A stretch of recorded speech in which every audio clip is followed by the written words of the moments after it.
Bom dia, meus prezados e queridos amigos. Tudo bem com todos vocês?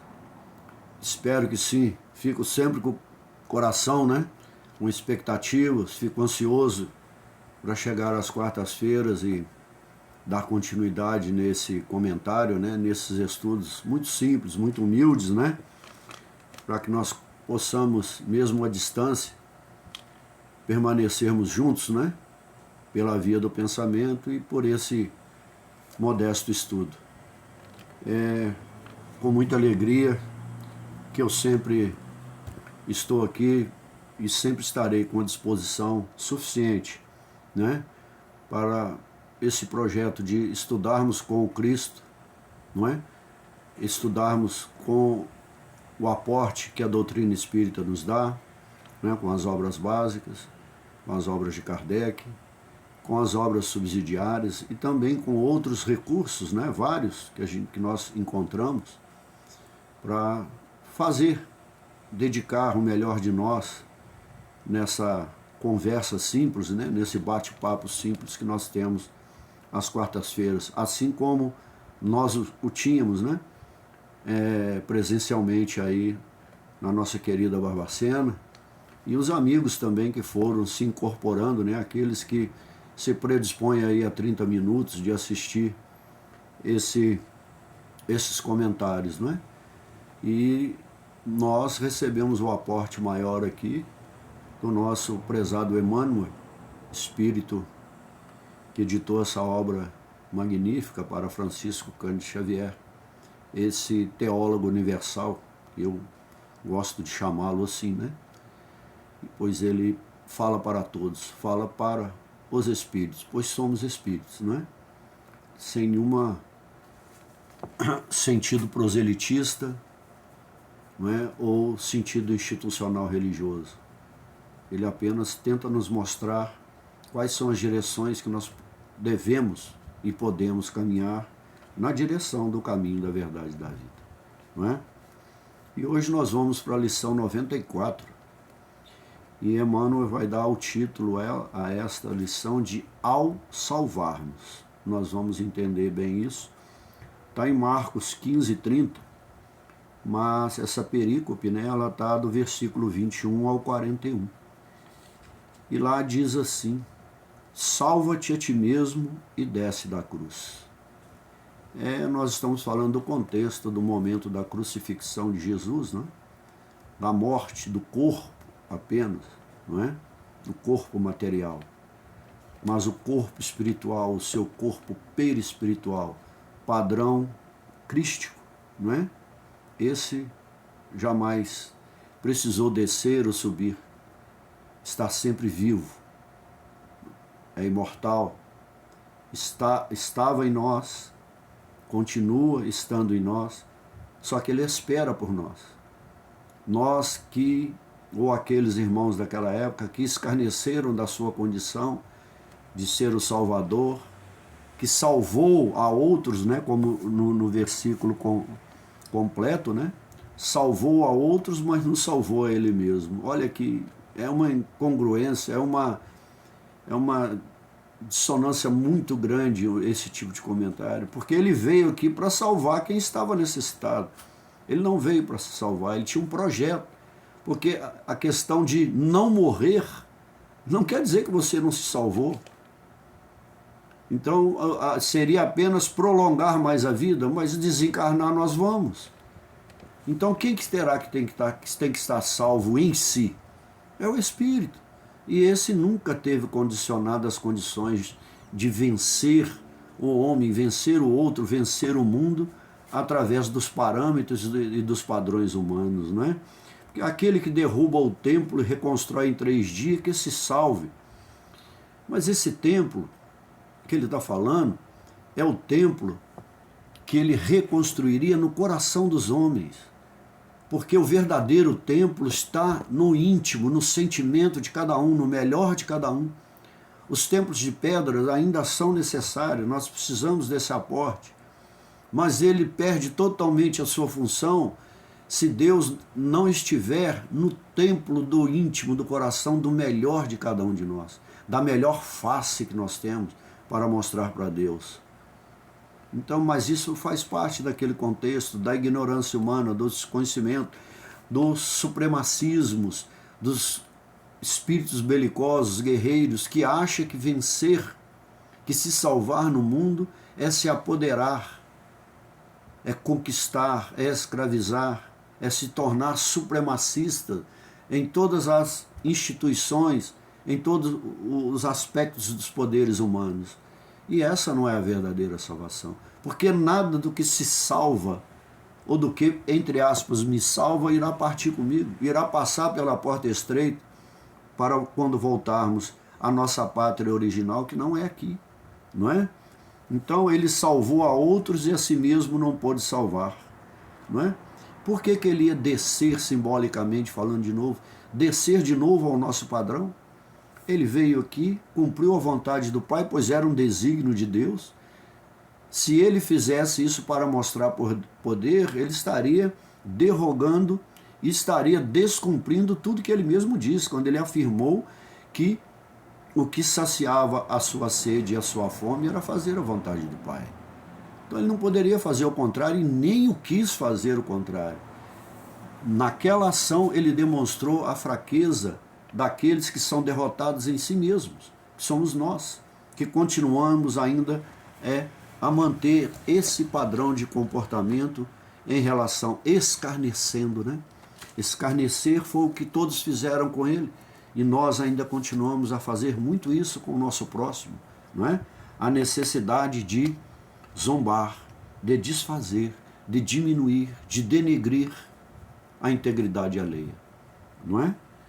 Então Emmanuel vai começar o seu comentário, e nesse parágrafo que o Emmanuel vai começar, nós já vamos usar um recurso de um belo livro também, psicografado por Chico Xavier, pelo Espírito de Emmanuel, que é o livro Pão Nosso.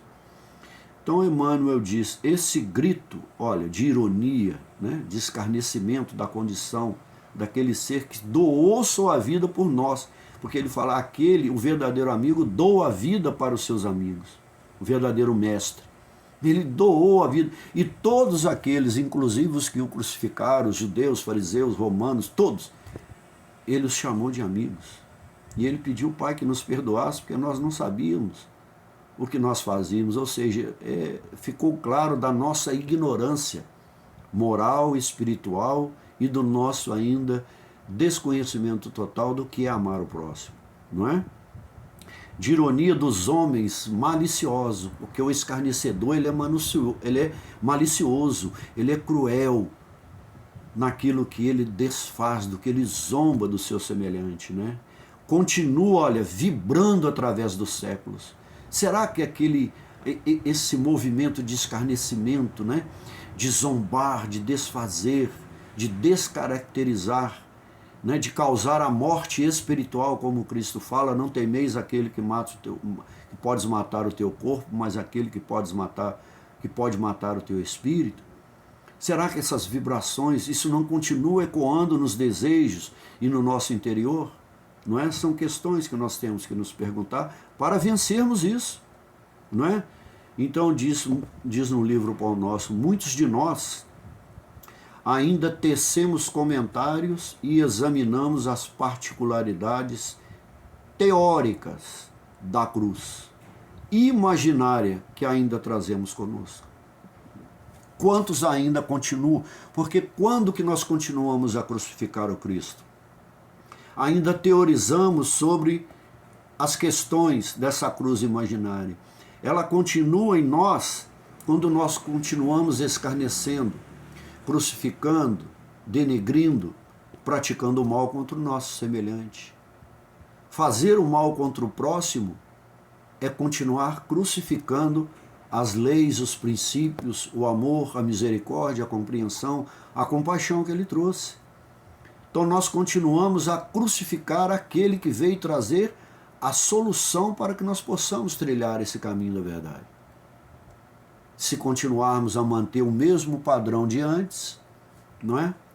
A cruz ainda continua dentro de nós, crucificando e matando o Cristo dentro de nós.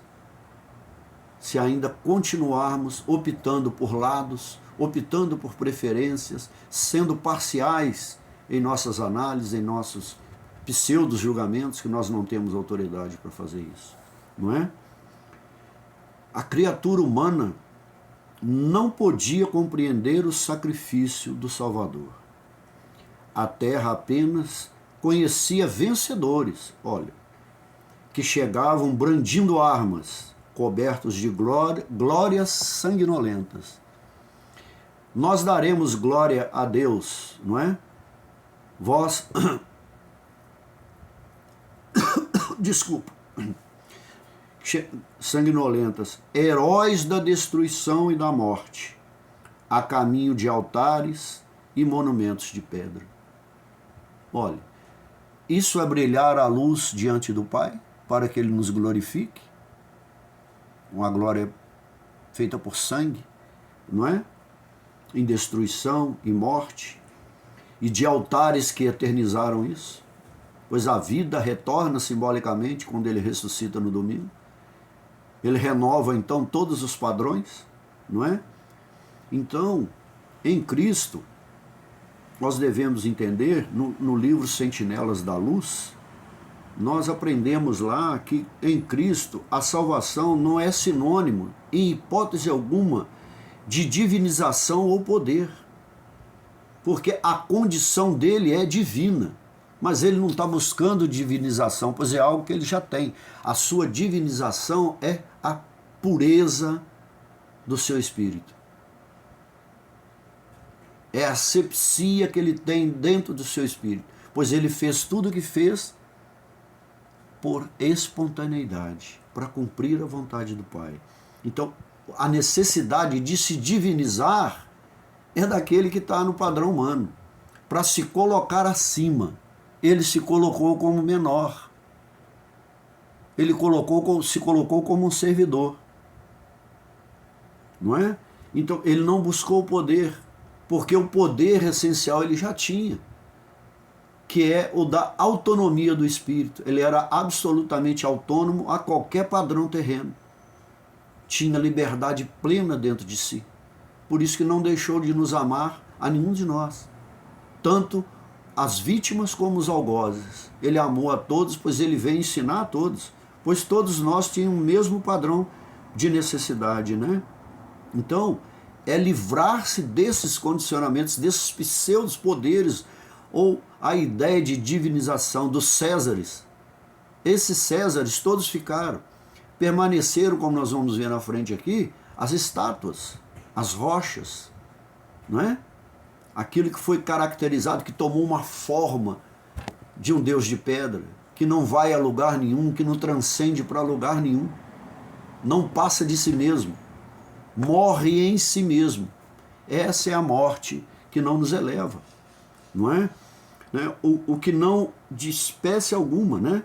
Essa mudança, ou essa divinização, essa espiritualidade que nós devemos buscar, né? Não exime de forma nenhuma as responsabilidades nossas do homem naquilo e na forma que ele deve se conduzir. A conduta é o padrão da transformação e não o que nós adquirimos a nível de poder. Podemos ter poder, mas temos que ter uma conduta correspondente a nível do espiritual, não é? Para sabermos transitar e exercitar isso, para que possamos, com essa condição, que quem detém poder, entre aspas, há muita responsabilidade, porque as suas ações repercutem em toda a sociedade, não é? Então, a sua capacidade, então, de se auto-aprimorar será muito maior. Essa é a ideia, é se aprimorar, né? Então, de forma alguma, ele não se atenta, ele nunca se ateve, nunca se preocupou com isso, né? De que, e nós não preocupamos, que há muita diferença, mas uma diferença enorme, não é? Esse também é um comentário do livro Sentinelas da Luz, não é? Há muita diferença, né? Entre quem chora, olha, e aqueles que fabricam lágrimas nos olhos alheios. Há muita diferença. Os que fabricam as lágrimas, os prepotentes, os violentos, os belicosos, os escarnecedores, se julgam vencedores. Não é assim? Quando nós sempre, enquanto crianças, tivemos nossos conflitos com os amiguinhos, um perdia, outro vencia na hora numa briga, no sentido concreto, né? Numa agressão, ou em nossas atividades, ou numa agressão real. O vencedor para todos não é aquele que dominou o outro, aquele que agrediu, aquele que machucou, aquele que feriu. No padrão do Cristo é o contrário. A vítima maior, o derrotado, é aquele que é violento, é aquele que agride, é aquele que massacra, é aquele que desfaz, é aquele que humilha, é aquele que rebaixa. Porque todo humilhado será exaltado. Qual é o contrário? Então nós temos que raciocinar. Mas é difícil raciocinar no padrão de Jesus. Quem dera nós pudéssemos fazer isso, não é? Então prossegue Emmanuel, né? Pois porque grandes, né?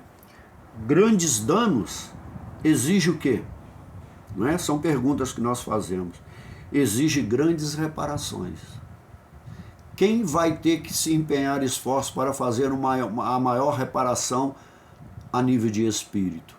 O que causou o dano ou o que foi vítima dos danos? Se aquele que foi vítima perdoou, tentou se reerguer, tentou se refazer, não se inteirou de ódio, de rancor, de mágoa, de vingança, rapidinho ele segue seu caminho. Ele não pode querer se reerguer para vingar. Aí ele fica no mesmo padrão. Então a questão está sempre na mudança. Mudança de padrão. É isso que o Cristo pediu a nós. Não é? Aquele Messias, porém, olha, distanciara-se do padrão habitual. Porque senão ele não mudaria nada. Ele estava infinitamente, o seu padrão crístico é infinitamente superior ao nosso. A nível moral e intelectual. E espiritual, não é? Então, para conquistar, dava de si mesmo. O padrão humano que quer conquistar, ele toma. Por todas as vias, das mais violentas, pela sedução, ele toma pela alienação, pela chantagem, pelo poder, por tudo que ele possui, a nível de vilipendiar o outro, não é? Então, de dar de si mesmo, a fim de possuir, olha, nada pretendia dos homens para si próprio. Porque o que nós teríamos a nível de um padrão que pudesse somar ao dele, que era a perfeição relativa a Deus? O que poderia interessar de nós como vantagem, que ele poderia então pensar em se distanciar de cumprir a vontade do Pai? Absolutamente nada. No propósito de enriquecer a vida, entregava-se à morte. Porque a sua verdadeira fortuna, a sua verdadeira riqueza era o seu padrão crístico. Totalmente livre, autônomo, tinha plena consciência e domínio de si mesmo. Essa é a única riqueza que nós temos. Não teremos mais entre nós, dentro de nós, as contradições que nos afastam do caminho, não é? Então, ele nos ensinou e continua nos ensinando, nunca deixou de nos ensinar, né? Pelo exemplo que salvar é, né? É interessante, está no livro Palavras de Vida Eterna, que salvar é, sobretudo, olha, regenerar é o primeiro caminho. É o caminho da metanoia, da transformação. É o arrepender-se agindo, não é? É instruir-se intelectualmente e moralmente. É educar-se, olha, é aperfeiçoar-se para a vida eterna. Porque se nós tivéssemos a condição de sermos vitoriosos eternos na carne, os vencedores e os conquistadores da carne e da matéria seriam grandes vencedores. Mas todos eles passaram. E o Cristo não passa.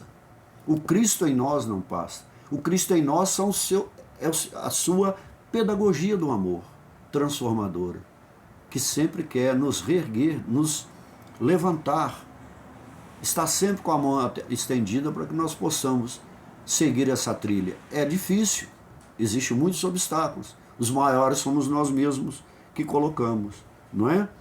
Ou seja, nós vamos entender daí que toda a sua riqueza estava na sua condição espiritual, como eu já disse, crística, né? Que olha como é que é totalmente contrário ao nosso padrão.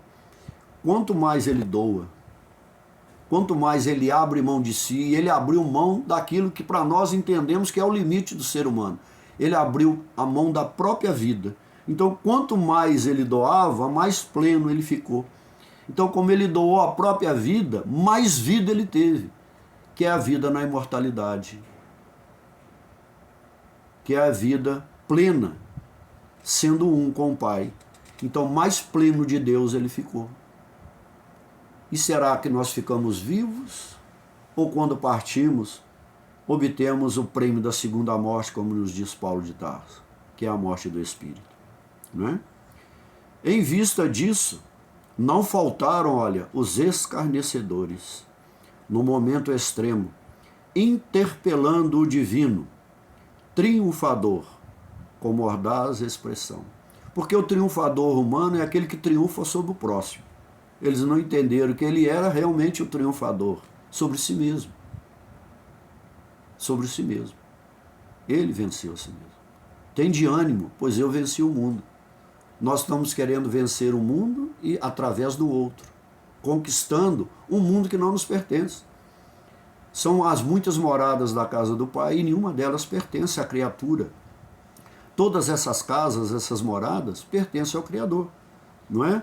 Então, as provocações, né, do mal, elas ocorrem e vão sempre ocorrer, né, em todos os instantes em que estivermos empenhados nas tarefas do bem. Então, no mundo de provas e expiações, onde ainda o mal supera o bem, então todas as ações que querem mudar um padrão de vida, de cultura, de costumes, que vai tirar a estabilidade, não é? Aquele status quo que está trazendo poder, está trazendo supremacismos, superioridade ao seu semelhante, o mal vai sempre escarnecer todos os que praticam o bem. Porque Cristo causava medo, porque ele nos não dizia que ele estava conquistando os seguidores, mas ele passava e seguia. Era uma decisão pessoal pegar a nossa cruz e segui-lo. Ele não ordenou, não chantageou, não ameaçou de forma alguma. Ele nos sugeriu mudanças, transformações, não é? Então, todos aqueles, até hoje, aqueles que realmente se empenham na prática do bem, ainda recebem o escarnecimento, a zombaria como prêmio, não é? Então, no livro Palavras de Vida Eterna, tem uma reflexão, um pequeno parágrafo lá que nos diz assim: interrogações como estas, né, dos escarnecedores, daqueles que duvidam, que são críticos, né, pertinazes, duros, não é? Estarão sempre presentes em nossa jornada evolutiva, quando elegermos a fraternidade, levarmos e consolidarmos nos corações humanos a ideia verdadeira de que somos irmãos uns dos outros, como redenção, como salvação, olharmos uns para os outros como irmãos, de nós mesmos, sem exigências. Não é? Não há nenhuma exigência, há a espontaneidade pura. Não queremos nada de retorno. Nos acordos dos conquistadores, há sempre algo a reparar, a pagar. Os espólios de guerra dos conquistados. Cristo só exigiu daqueles que se amassem e que se transformassem.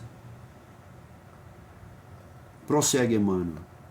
Nesse testemunho, ensinou-nos o Mestre que, ao nos salvarmos no campo da maldade e da ignorância, ouviremos o grito da malícia geral nas mesmas circunstâncias. Não há padrão diferente. Olha a humildade do Cristo. Toda vez que alguém sofre, é vítima da ignorância, é vítima do escarnecimento, é vítima da maldade, vai sofrer, e ele não diz, ele não afirma que o dele, o sacrifício dele foi maior do que o nosso. Todos sofrerão o mesmo que ele passou. Mas ele não se prendeu a essas correntes do padrão humano e do padrão terreno. Então o que ele está dizendo para nós? Né? Que as dificuldades terrestres, elas são e ainda serão por muito tempo enormes, né? E os seus obstáculos terrenos, os obstáculos aqui do nosso padrão de provas e expiações, reclamam, exigem de nós grande esforço, muito esforço, para que nós podemos superá-lo. Olha, não só nos excessos teóricos, que esses, trago pelos estudiosos, pelos doutores da lei que ainda permanecem em suas teologias, em suas teorias elitistas, excludentes e também escarnecedoras daqueles que não pertencem, não é, às suas elites religiosas e etc, das suas instituições, mas nas edificações do serviço e do trabalho, do serviço dedicado ao próximo, do serviço na edificação da fraternidade entre os seres humanos, da compreensão ecumênica e universal dos seres humanos, não é? Então, nós somos ainda, e ainda permanecemos, discípulos. Eu acho magnífico o que Emmanuel também coloca em Palavras de Vida Eterna. Discípulos descuidados. Por isso que nós ainda transitamos e oscilamos nesse padrão, né? Que não aprendemos ainda a lição viva no trabalho próprio. A lição viva está no trabalho próprio, da autoedificação, da autoiluminação, de acender, de oxigenar a candeia de luz que nós estamos em nós. Mas nós achamos que temos que ver como está a luz do outro e do semelhante. E se entendermos que a sua luz está menor, aí nós achamos que por ter uma pseudo-luz somos superior àquela pessoa. Mas o verdadeiro, aquele que tem a luz verdadeira, que tem a centelha divina e que está oxigenando, trabalhando essa luz maior dentro de si, ele enxerga o outro sempre como maior e como um irmão que ele tem que servir, orientando, ajudando, sendo misericordioso, né? Se apiedando daquela condição que aquele espírito ainda permanece, não é? Então, nós não aderimos ainda, né, a esse trabalho próprio e não aderimos ainda às responsabilidades que ele nos confiou. Porque ele não disse que haveria facilidades. Ele disse que nós deveríamos pegar a cruz e segui-lo, com a nossa bagagem de danos que nós causamos e que temos que reparar, não é? Então, essas responsabilidades todos esses ensinos e todos esses exemplos é para nós entendermos que ele trouxe esses valores para nós porque ele confia na nossa capacidade de mudança e de transformação, não é?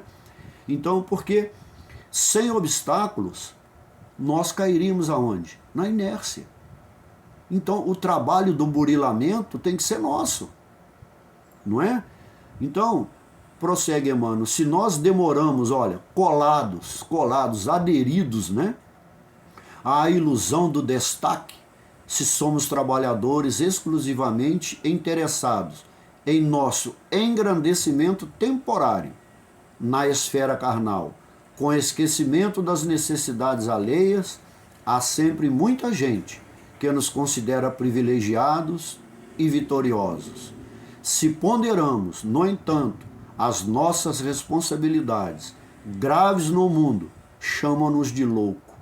E quando nos surpreende em experiências culminantes, revestidas da dor sagrada que nos arrebata a esferas sublimes, passa junto de nós, exibindo gestos irônicos e recordando os altos princípios esposados da vida. Exclama, desdenhosa, salve-te a ti mesmo e desce da cruz.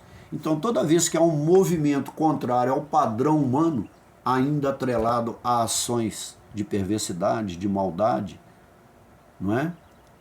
De falsidades, de dissimulações, de escarnecimentos, sempre haverá crítica, sempre haverá obstáculo. sempre, nunca deixará de ter. Porque é o coletivo que tem que mudar. O problema é quando essas ações individuais trazem problemas para a coletividade. Quando ele não consegue olhar para aquela luz, porque ele vê que vai precisar mudar e abdicar dessas ações que o padrão humano, costumeiro, o mal se tornou cultural. Estamos algemados às necessidades de praticarmos essas ações, não é? Então, nós ficaríamos privados de caminhar, de trilhar o caminho da verdade da vida, né? Então, porque os frutos que ainda colhemos são imperfeitos. Os frutos de imperfeições, de espíritos, quando nós aliamos a esse padrão, nós estamos aliando aos frutos que produzem os espíritos imperfeitos, os espíritos descompromissados, não é? Descompromissados com a verdade e com a própria condição evolutiva. Então, nós vamos colher os frutos, mas vamos colher as consequências, porque os frutos do mal já são por si consequências graves e danos que nós causamos a nós mesmos. Primeiro em nós. Causamos e somos algozes, mas as vítimas não vão sofrer em espírito como nós vamos sofrer num futuro muito breve, porque a transição e a nossa passagem por aqui é bem rápido. Então, o espírito de sacrifício é símbolo de espiritualidade, é tornar sagrado as nossas ações, é sacralizar as nossas atitudes. De que maneira fazemos isso? Dando o melhor de nós para o próximo. Não é sacralizar através de templo de pedras e exibicionismo. Não. Não é fazermos isso, não é fazendo com a direita para que a esquerda veja. Porque quem não tem, a esquerda que não tem que ver, somos nós, é o nosso interior.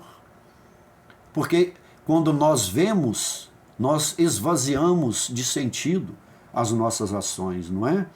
Então, quando nós agimos dessa forma, não é? Ou seja, essa é a espiritualidade verdadeira, é essa que nos tornará seres ressurretos. A ressurreição em nós, o reerguer-se, o iluminar final do nosso espírito. Está no livro Instruções Psicofônicas. E nós continuamos também com comentários, não é? Do livro Mãos Unidas. É muito interessante que diz: no entanto, suportarão resultados da irreflexão, da delinquência a que se entregam, absortos no egoísmo e no orgulho. Ou seja, nós vamos suportar, quando agimos assim a nível de espírito, quando partimos ou aqui mesmo, porque vamos colher os frutos daquilo que nós semeamos, não é? Nós vamos colher os resultados da irreflexão. Quem foi irrefletido? Nós. Não pensamos, não analisamos, não refletimos. Não tivemos a percepção necessária porque não olhamos para o contexto que estamos vivendo e vendo como estamos agindo. Nós achamos que os erros estão sempre no outro e não em nós mesmos. Então essa irreflexão é a causa de ações delinquentes, criminosas, perversas, zombeteiras, escarnecedoras, não é? Daqueles que se entregaram a esse tipo de ação, porque absortos, eles estão absorvidos em si mesmo, no ego, no seu egoísmo subliminar. É o ego potencializado aos desejos máximos de autossatisfação. E não há nada que cause mais satisfação do que a necessidade e a vontade que nós temos ainda de humilhar e escarnecer aquele que está caído, não é? Então, e aí nos sentimos orgulhosos. Aí vem a vaidade do orgulho e nós nos sentimos vitoriosos. Não temos a mínima ideia de quanto estamos sendo derrotados. E o pior, derrotado por nós mesmos, não é? Então, há caminhos que nós temos que fazer para entendermos esse processo. E o primeiro caminho é nós entendermos, né, e reconhecermos dentro de nós que a incompreensão alheia é transitória. aqueles que não nos compreendem, aqueles que não entendem. Por isso que Jesus disse, perdoai, Pai, não se faz, porque ele compreendeu a extensão da nossa ignorância, do nosso desconhecimento, do compromisso de amar a Deus sobre todas as coisas e o próximo como a nós mesmos. Porque ele entendia que nem a nós mesmos nós nos amávamos, porque ninguém que pratica o mal não ama. Ele tem um egoísmo profundo, um desejo de sobrepor-se ao seu semelhante em tudo. Então isso é transitório, também vai passar, não é? E é parte importante do quê? Do nosso programa de maturação espiritual, para atingirmos a maturidade, a autonomia que o Cristo veio nos ensinar.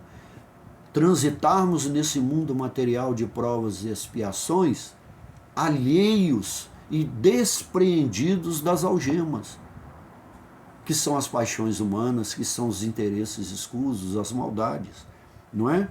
Então, solidão nesses momentos, porque no fim ele ficou só na cruz, ficou só as mulheres e possivelmente João, né? Porque não temos de forma documental provas, não é? A grande maioria, inclusive os discípulos e os apóstolos, se retiraram. Mas não da maneira que as pessoas colocam, escarnecendo também isso. Não, aquilo foi um momento muito difícil, de um enfrentamento muito difícil. Então, solidão nesses momentos, teremos, não resta dúvida. Né? E contradições, teremos sempre. Olha, se quisermos nos integrar nos seus propósitos. Então, quem quiser seguir a trilha daqueles que realmente irão vencer a si mesmos, tem que saber. E o Cristo nunca nos deixou de dizer que haverá dificuldades, que haverá obstáculos a enfrentar. Mas se tivermos bom ânimo, venceremos o mundo como ele venceu. Não é? Ou seja, de nos resgatar, olha, dos milênios de animalidade, ainda sedimentados em nossas almas imperfeitas. Então, é esse processo de evolução. Transitamos do mundo primitivo, estamos no mundo de provas e expiações, estamos num momento muito difícil de abrir mão dessas prisões internas que nós temos em nós para transitarmos por mundo regenerador. Então, está sedimentada é o pesado, é aquele que nós ainda não colocamos e que foi, num processo de decantação, foi assimilando, foi aderindo, foi tornando pesada a nossa jornada, o nosso caminhar. É o espírito que está preso, sedimentado. Preso na onde? No fundo, no abismo consciencial de nossas ações. Está no livro Mãos Unidas. E é desse livro que nós vamos trazer duas reflexões para encerrarmos como sempre nós fazemos, não é? Ninguém passará incólume, né? Ninguém estará livre, né? Entre as vicissitudes da terra. Todos aí pagaremos o tributo da experiência do crescimento, do resgate e da ascensão. Porque é na experiência, é na lida, como diz, né? É na ação concreta é que nós vamos enfrentar esse obstáculo e o processo de burilamento, de aperfeiçoamento, de resgate, de reparação dos danos que nós causamos, aí vai nos levar ao caminho da ascensão. Não existe promoção, não existe aqueles que têm o poder de nos colocar nos pseudos paraísos, purgatórios ou inferno. Cada um se coloca conforme o padrão que ele elege para agir e para fazer e para realizar as suas ações aqui na Terra. Então cada um mesmo cria os seus infernos, seus purgatórios e o céu. Mas há aquele que é o verdadeiro. Aí precisa trilhar esse caminho, não é? Quem precisa se salvar? Os que estão... Quem precisa se salvar? É uma pergunta fantástica desse livro Mãos Unidas. Quem precisa se salvar? Os que estão enfrentando suas cruzes com os preceitos do Cristo ou os escarnecedores?